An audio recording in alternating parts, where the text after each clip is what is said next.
Ang second point ko, Maris, if you're watching, doon sa yung statement, okay na sana ako, I really thought it was a heartfelt statement and I felt you. May isa lang sabit sa akin, may isang butas lang doon sa statement. Nung sinabi mong wala kang kaalam-alam, meron kayong exchange ng text messages ni Anthony na delete tayo.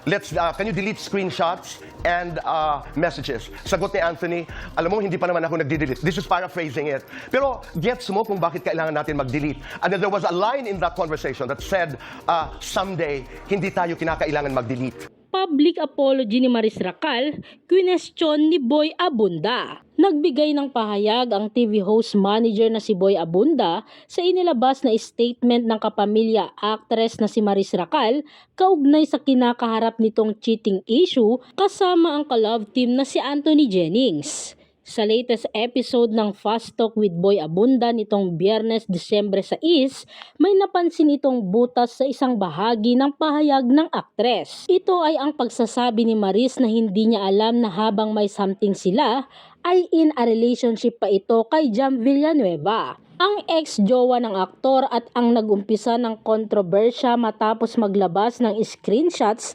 ng usapan ng dalawa. Anya ni Boy Abunda, mayroon kayong exchange na text messages ni Anthony na delete tayo. Can you delete screenshots and messages? Sagot ni Anthony, alam mo, hindi pa naman ako nagde-delete. Pero gets mo kung bakit kailangan nating mag-delete? And then there was a line in that conversation that said, someday, hindi tayo kinakailangang mag-delete. Hindi tayo kinakailangan magtago. Saying Tito Boy na kine-question kay Maris. Anya, tila hindi tumutugma ang sinabi ni Maris sa kanyang public apology sa inilabas na screenshots ni Jam Villanueva. To say that you didn't have any knowledge that they're still together. Medyo kine-question ko as an audience, as a commentator.